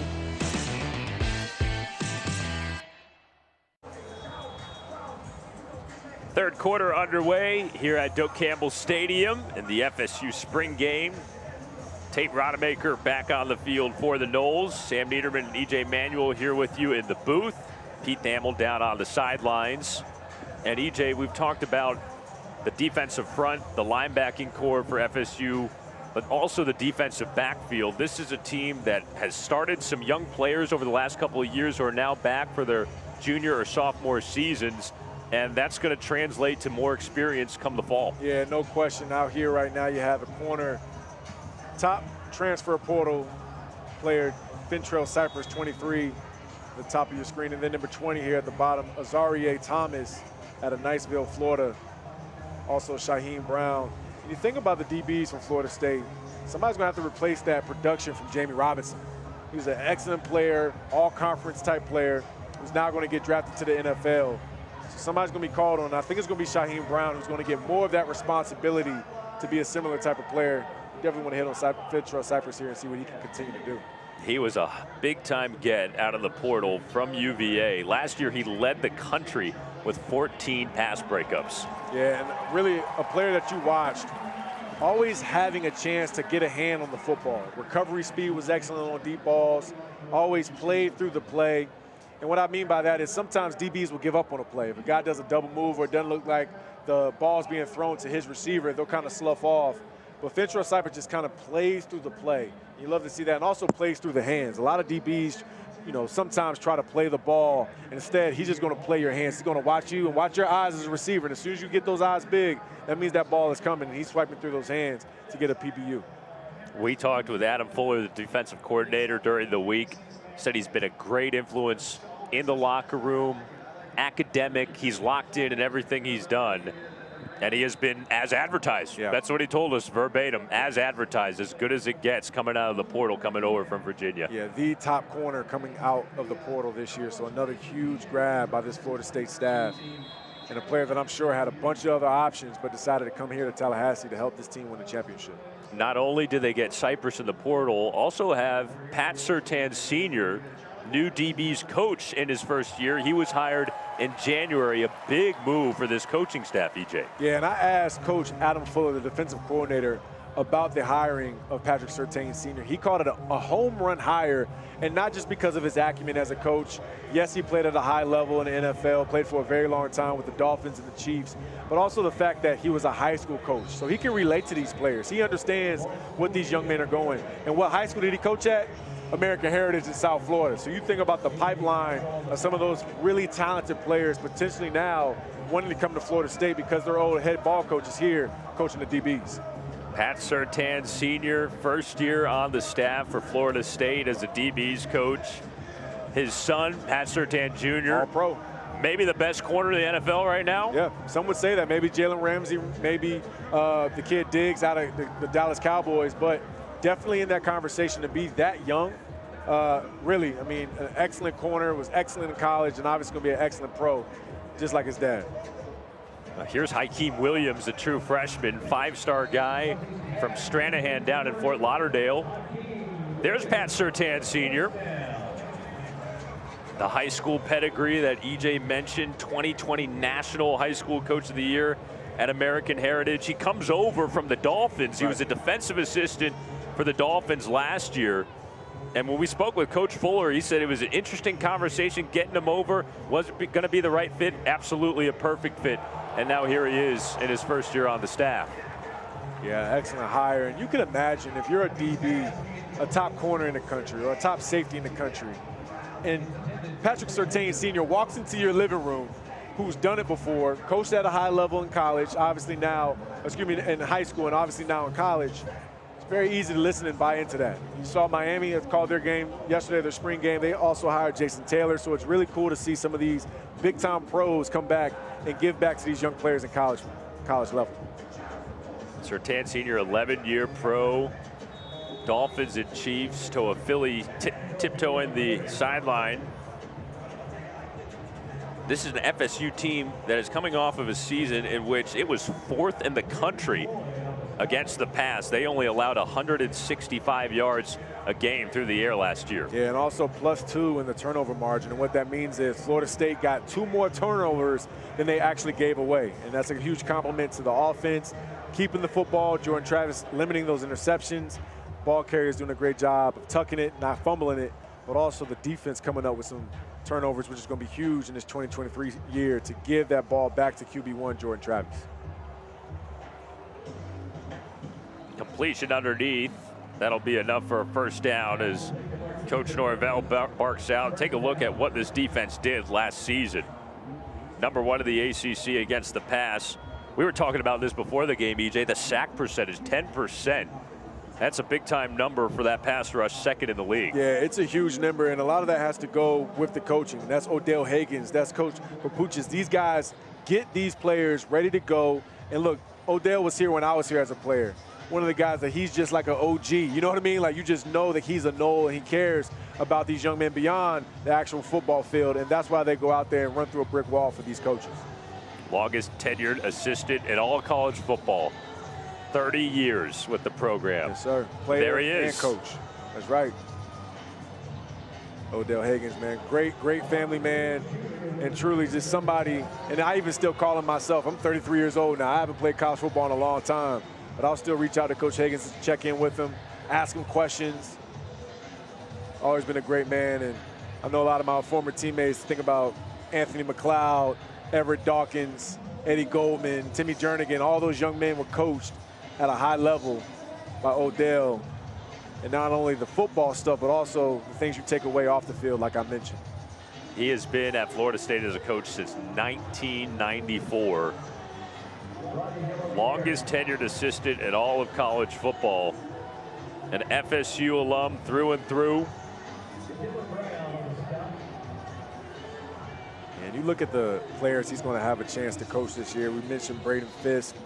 The defensive line is going to be a real strong point. Injury timeout for the defense. Injury down on the field. We'll take a look at the injured player when we come back.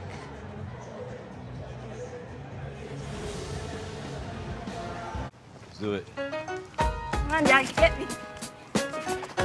Ooh, nice play. All right, go. There we go. So cute. At Ally, we're helping millions save more for the things that matter most to them. Whatever you're saving for, we're all better off with an Ally. Get back to work. Lamont Green, the injured player for FSU, making his way back to the locker room. Good to see that he's up and okay. Looked like it might have been his right arm, right wrist. So he'll go back. There's a thumbs up. That's good to see from Lamont Green. And the spring game rolls on here at Florida State with the gold team leading the Garnet team 28-0. A.J. Duffy back in at quarterback. Under 3 minutes to play in the third and final quarter of this spring game. And then we've got the grand finale coming up after this third quarter ends. The guest coaches will be down there, Charlie Ward and Henry Crockett representing the 93 team. As there's an interception by the mid-year enrollee, the true freshman, Quindarius Jones. Yes, sir. 6'2", 200-pound freshman doing a really nice job in the zone, finding the spot. Not a great read there by A.J. Duffy, but again, Jones just kind of falling into the spot there. That play might have been picked anyway by the other DB, but nonetheless, it's really nice to see these young players on this defense getting a chance to make plays, coming up with those turnovers. That hashtag is real. Mission takeaway. Mission takeaway. A few of them today. Quindarius Jones getting in on the action. Meanwhile, one of the stars of the FSU defense is standing by with Pete Thamel, who's got Jared Verse with him. Pete? Thanks, Sam. The transfer portal opened today, and we're here with one of the people who's the success story of the transfer portal, Jared Verse, back for his second year at Florida State after transferring from Albany.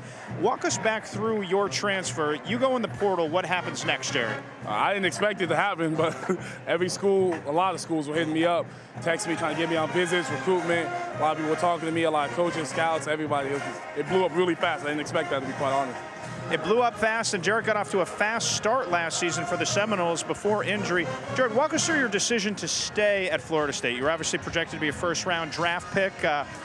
Obviously, there's a lot to like when you look around this stadium here. What were some of the factors that brought you back for one more year at campus here? One of the main factors was just personal development. I feel like I'm a pretty good player now, but there's another step, another level that I'm getting so close to breaking that I'm like going to put myself in that next category, that next selection from good to great, from great to amazing, and go on from there. So just that was my main factor. And then you see my teammates, everybody's having fun out here, everybody's laughing, everybody's celebrating. I couldn't leave this when I had another chance to not only get better, but come back and do it again.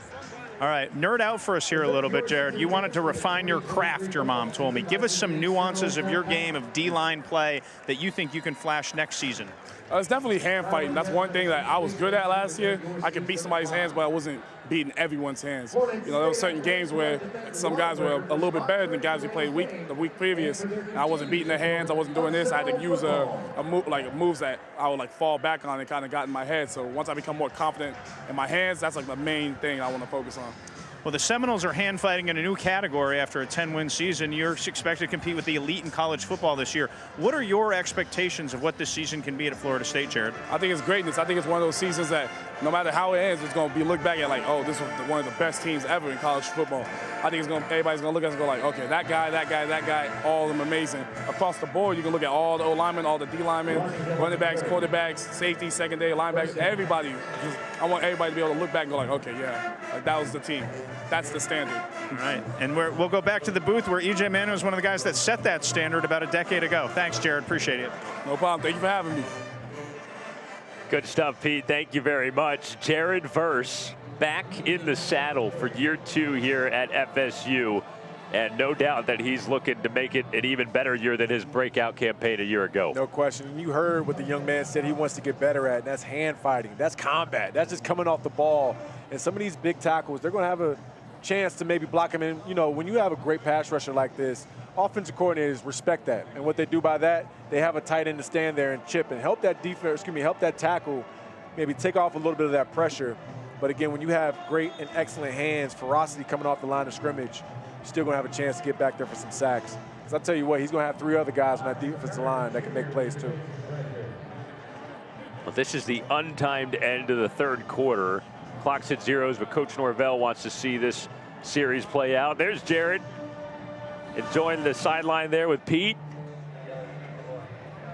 And to just hit back on Jared Verse, my first question to defensive coordinator Alan Fuller was, just tell me about Jared. Like, what kind of player is he? And the first thing he said was, he's a great teammate. He's a good person. He has great effort. He has detail in his technique. The arrow is up for his future as far as the trend.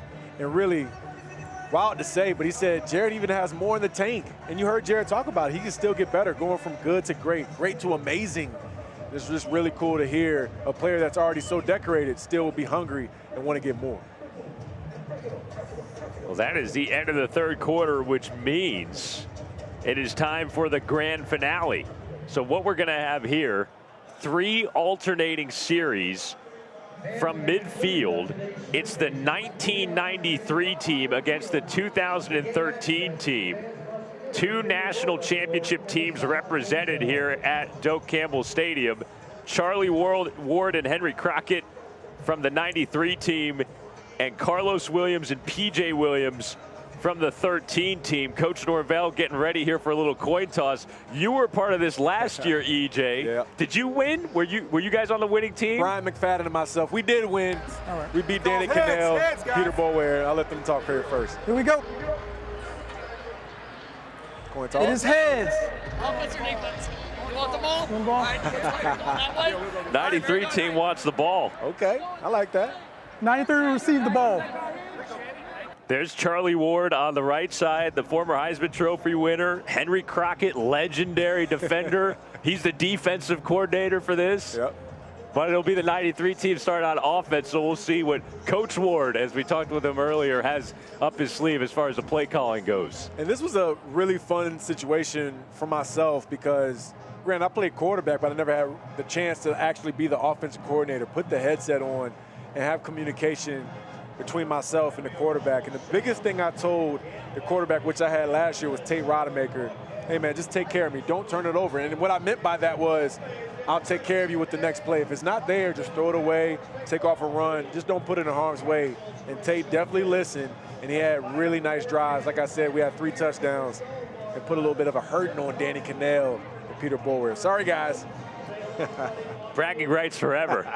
Forever, literally, right? Now, what do you think's going through the 13 team's mind here? They're on defense to start. Carlos Williams, who ended his career on offense, started as a defender, and P.J. Williams as well. Yeah, well, the thing about it, I don't know what kind of plays Carlos is going to call. And I'm just being honest. I love Los, but he's a running – no, I'm just kidding. He's a running back, so I'm sure he's going to have a nice, heavy – mesh with the run game, give the running back an opportunity to kind of fall behind some of these offensive linemen. Let's see what he does. All right, here we go. 93 team has the ball first with A.J. Duffy at quarterback, and they start with a little swing pass. C.J. Campbell brought down just behind the line of scrimmage, so it'll be second down and long. And the cool part here, too, Sam, is Jordan Travis is no longer playing. So these are really good reps for A.J. Duffy, for Tate Rodemaker, for Brock Glenn, the freshman. I want to take this stuff serious, and I understand it's a different play caller, whether it's Carlos or whether it's Charlie Ward, but nonetheless, still execute and try to put some points on the board. Second down and 10, a little end around give to Vandravius Jacobs. I like that. The true freshman's got some burst up the sideline. That'll be enough for a first down. And this is the offense by the 93 team, so this is plays being called by the Heisman Trophy winner, Charlie Ward. I like that one.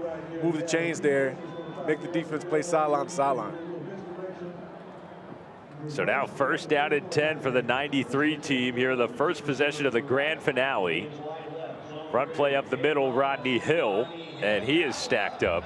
Good defense. 96 has been showing up tonight. Dante Anderson out of Miami.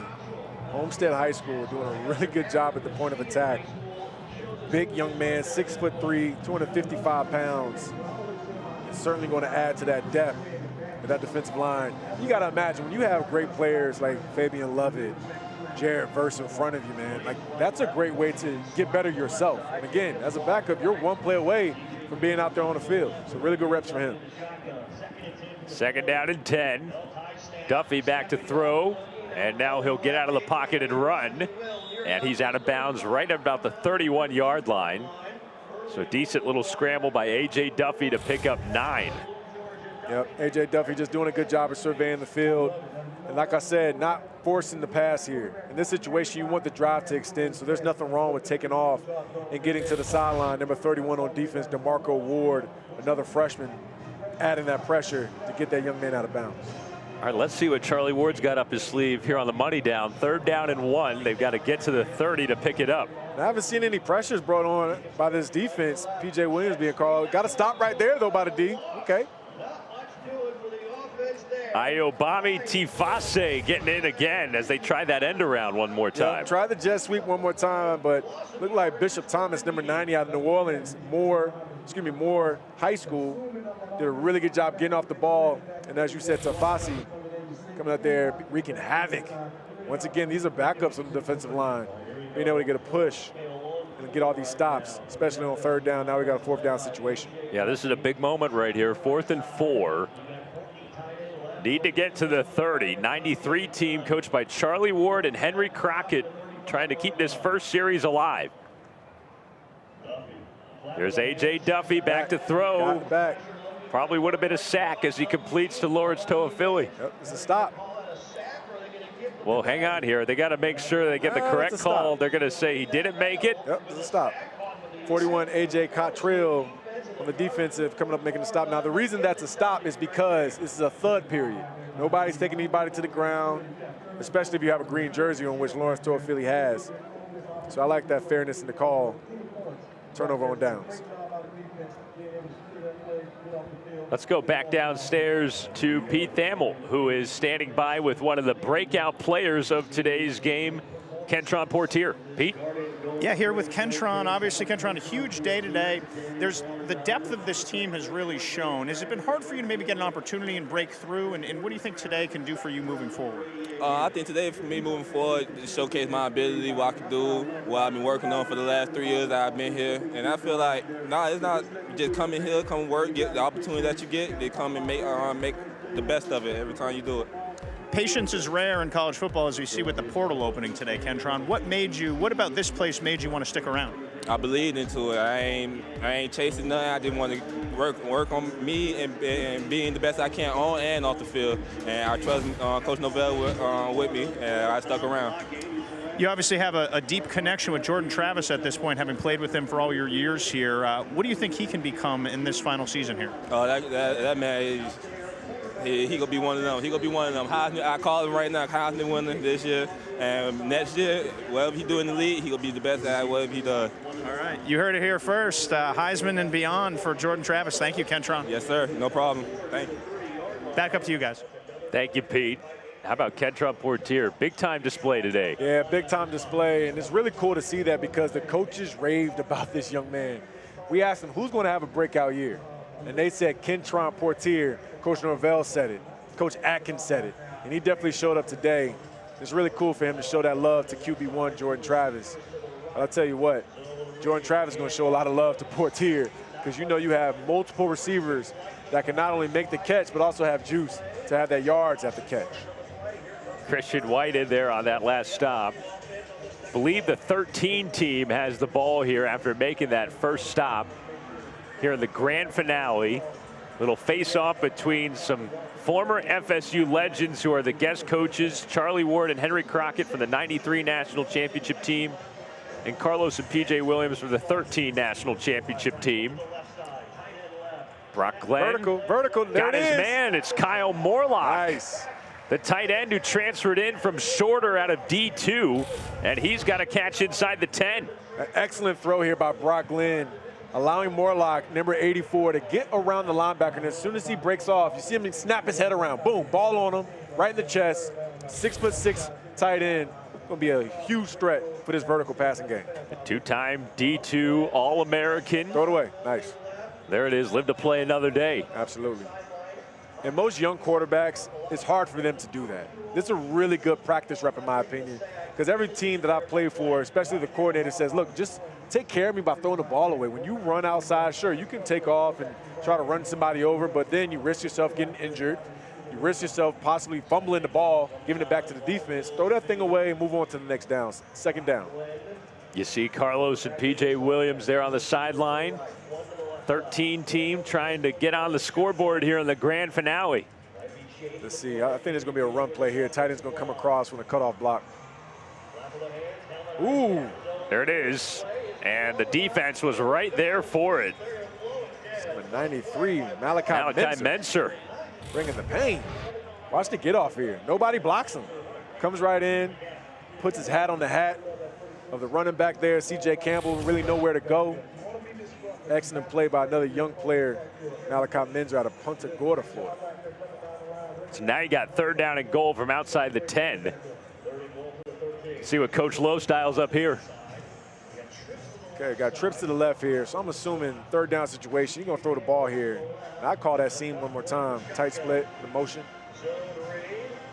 Inside give. Ooh, C.J. Campbell staying on his feet. Down to the 6-yard line. Solid play call here by Carlos Williams. Coach Los, the 2013 National Championship team.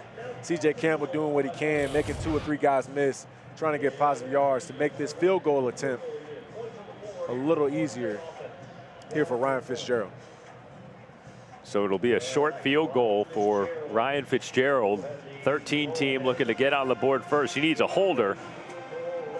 He's trying to signal in Alex Mastromanno, the punter and holder. He was on the sideline a little late to the party. Might need you, buddy. Might need you here. Nothing worse than being the last guy late for a special teams play. Coach gonna rip him about that later on. 23-yard field goal for Ryan Fitzgerald. Good snap from James Rosenberry. Mastromanno, good hold. And Fitzgerald knocks it through. 3-0 to the 13 team here in the grand finale. Very nice. And that's actually something to pay attention to, the battle at the kicker position. Ryan Fitzgerald last year, 60% on his field goals, 12 of 20. They also got a transfer portal player, Tyler Keltner, coming over from Eastern Tennessee State University, a Tallahassee kid as well from Childs High School. So it's going to be interesting to see how that thing develops, because you want to have a kicker that you can rely on, especially if you can't get a first down on a third down situation. You want to feel comfortable if you get inside the 40-yard line that you're going to come out with 3 points. You just saw Josh Papuchis. He's the special teams coordinator in his 4th season here at FSU. Came over from Maryland, former defensive coordinator at both North Carolina and Nebraska. And now it'll be the 93 team with the ball for its 2nd possession. You get 3 possessions here in this alternating series here of the grand finale. 3-0 start for the 13 team. Here's round 2 with Brock Glenn back at quarterback. A little handoff to Lawrence Toafili.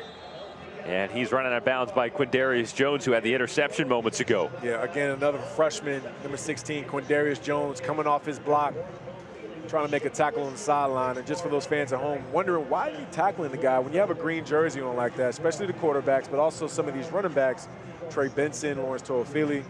Not want to put too much pressure and potentially hurt those guys, the knees, the ankles. Just tag them up, let them go out of bounds in the play. Move on to the next one. 2nd down and 5. Glenn fumbled the exchange, and he falls on it. Almost another turnover there, but Glenn fortunate to fall on top of it. And a great coaching point here for a young quarterback.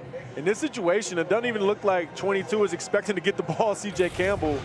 So I'm not sure they were on the same page there, but obviously a good job by Brock Glenn getting on top of that football, covering it up, making sure they have a chance here now. 3rd and 10 situation. Loss of 6 moves them back to the midfield line. 3rd down and 10 here for the 93 team. Work the seams here. Work the seams. Work the seams. Glenn, little floater. Ooh, back shoulder. He connects. Vandravius Jacobs putting his foot in the ground. Yards after the catch inside of the 10. What a throw and what a play. Excellently thrown ball here by the young freshman Brock Glenn to another freshman, Vandrevius Jones out of Vero Beach. And what I love here is not only bringing in and securing the catch, but the yards after the catch. That's a quarterback's best friend. If I could throw you a ball 10 yards, you could take it another 20, we're going to be best friends. Freshman to freshman there, 44-yard completion. Glenn back to the air, and he hits another freshman. Nice, Hakeem Williams. Williams in the end zone, and a touchdown for the 93 squad. Now that's really cool. 3 players that we're just mentioning that are early enrollees, top recruits, getting a chance to get their feet wet, and also locking it in with a touchdown pass back-to-back. Like to see it from Brock Glenn. Attaboy. Some big-time emotion in the celebration for Williams, getting greeted back on the sideline. Glenn with the touchdown pass. And there's the reaction, PJ Williams. Lets up the touchdown drive there. Gonna have to go back to the drawing board. Might have to mix it up a little bit, maybe bring some pressures, PJ. Carlos looking at you sideways right now. That is great. Great throw, though. The ball location here, catch, set, throw. Put it right in the outside pocket there for Hakeem Williams to catch it, roll over, and walk in for a touchdown. So the 2 true freshmen, mid-year enrollees, making plays on that drive. Jacobs with the big 44-yard catch on the 3rd down and 10. And then right after that, Williams with the touchdown. 2 big pickups of the offseason. Some of the youngsters getting a chance to show their stuff here late in this Florida State Spring Showcase. We saw Jordan Travis earlier. We saw Jared Verse. There's Charlie Ward. Got some stats on the quarterbacks who have played today. Travis hit 9 of 14, 99 yards, touchdown and a pick. Rodemaker 5 of 12, 74 yards. Duffy 6 of 13, 67 yards and a pick. So those are the top three with Glenn operating right now. Yeah, really solid day by the quarterback group. Coach Tony Tokarz, the quarterback coach, has been really proud of this group. And talking to Coach Mike Norvell, everybody gets the attention to Jordan Travis, but the three behind him, Coach Norvell said they still push him. They still try to make sure that he's on his P's and Q's, being sharp in meetings, making sure that he's still helping these guys mature. And you want the guys behind you, when you're the starter, to still help you lock in and want to hold down your position. Of course, he's going to be QB1, but it goes a long way where the entire group is getting better because, like I said, they're one play away from going out there and trying to lead this team. Well, now a new quarterback into the game. Dylan McNamara has checked in with a penalty marker down. Redshirt freshman from Naples, Florida, 6'2", 215. Good opportunity for the young man here. Illegal formation, offense, more than 5 in the backfield, 5-yard penalty, second down. And a good coaching point here from McNamara, considering he's a young quarterback, redshirt freshman. When you first get in the game, didn't get a lot of reps in this game, but make sure everybody's lined up. Just take your time, try to take a deep breath. It's much easier said than done, of course, because you're excited and you want to do well. But you also got to make sure the guys around you, because they're nervous too. Those 10 guys around you are nervous as well. So make sure everybody's lined up. Then you can go out there and run that play.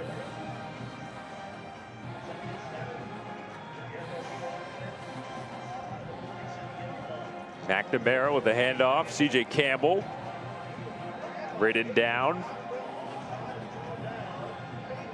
Another nice tackle by 41, A.J. Cottrell, redshirt freshman out of Tampa, Florida, Jesuit High School.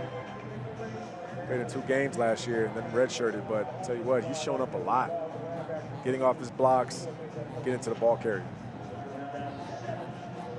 So the 13 team, coached by former legends Carlos Williams and P.J. Williams, with its second possession on offense here. Trying to respond after the 93 squad got the touchdown. McNamara drops the snap. And that's going to be a sack behind the line of scrimmage. Once again, Malachi Menzer making the most of his time getting in the backfield. Malachi Menzer, 2021 ACC honor roll. Not only do we got great football players here in Tallahassee, we got some really smart young men as well. He's had a great day, really putting a good foot forward to find himself on that depth chart come the fall. FSU coming off of its best season in the classroom in history, highest GPA for the team in history. Coach Norvell very proud of that when we were talking in the week. Here's 4th down and 12 for the 13 squad. Corner blitz. McNamara completes on the near side right before the sticks. Carson Pylock with the catch, but it looks like they're going to rule him just short, and it's a stop for the 93 squad. Aggressive play call right there by the defense, bringing in a corner blitz, forcing that ball out of the quarterback's hands. I like the decision by McNamara, putting it in a good spot too for your receiver to have a chance to come down with it. Not sure if Coach Norvell called it a catch or not. But nonetheless, really fun period right there to get those guys some coaching opportunities. Well, looks like that's going to be it. And it's going to be a win for the 93 squad in the grand finale. And it is a day in the books for the Garnet and Gold 2023 showcase for Florida State here. We'll be back with some more after this to wrap it up here at Doak Campbell Stadium. All smiles for Mike Norvell and the FSU family here in Tallahassee. Wrapping things up here at the Florida State Spring Game, Doak Campbell Stadium in Tallahassee. Sam Niederman, E.J. Manuel, Pete Thamel, and the rest of our terrific ACC Network crew. We're going to go down on the field level where Coach Mike Norvell is going to address the crowd.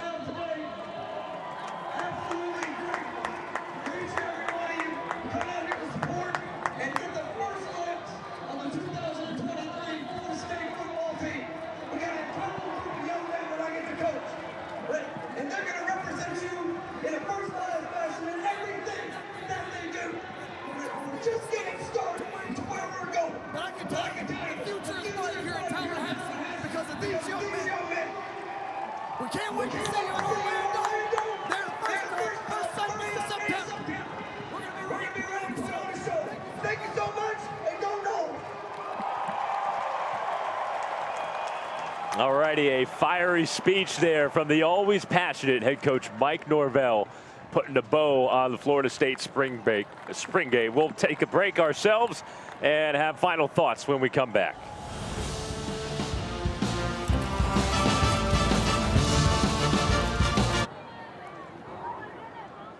Back here at Doak Campbell Stadium, putting the finishing touches on the 2023 Florida State spring game as we go back down on the field for some final thoughts with Pete Thamel.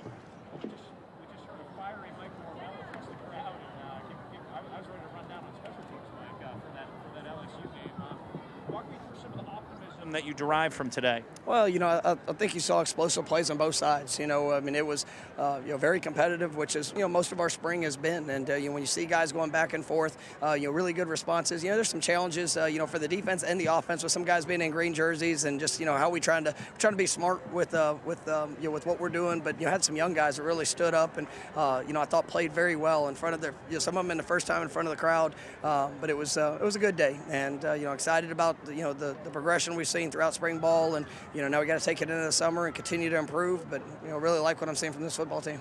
Compare the depth today to your first spring game here. Well, my first spring game did. That was the first spring didn't happen with COVID, but then even in comparison to our going into our second year, there's no comparison, and it's just the depth, the competition, first, second, even some guys that are three deep, they're going to be really, really good football players for us and make a great impact. Just excited about, some of the things that we've seen. Like I said, there's still a lot of work to do, and we got some guys that are coming in that, I think could have a chance to make an impact as well. So it's going to be a lot of fun to see how the identity of this team continues to emerge. The core of this team has been formed by adversity. They've had to overcome some things. They've been callous. They've lost games. How do you think that has shaped this program? Well, I think, I tell our team all the time, sometimes you got to prove what you can get through. And that's what, we've been through some tough and challenging times. We had to go through some tough and challenging times. And so, but I think they've responded, and we talk all the time about the response. How do you respond to adversity? But now, how do you respond to success? And we've had some success. We've been able to do some things that might have been unexpected, to many on the outside. Now it's all about improvement. It's all about getting better. And I've got a football team that, they love to work. They really care about each other, and they're pushing to be their best in all that they do on and off the field. All right, first world problems for the Seminoles, drastically different than 4 years ago. Back to you guys in the booth. Thank you very much, Pete. EJ, a big day here in Tallahassee as the Florida State spring game wraps up. It'll be the countdown to September now. Your final thoughts as spring practice wraps up here for the Noles. An excellent cap off to the spring. And this is what you want from a Florida State team that is now prepared to take that next step, whether it's an ACC championship game, whether it's a CFP berth. You just want to see both sides making plays, D-line getting after the quarterback getting after the DBs. Overall, great performance by the Noles today. Well, that'll be it for us here from Tallahassee. A big thank you to you for joining us for the Garnet and Gold Spring Showcase. A big thank you to our crew, led by producer Rick Willenzik, director Major Hal. For Pete Thamel down on the sidelines, EJ Manuel here in the booth, I'm Sam Niederman. Enjoy the rest of your spring, and we'll see you in the fall.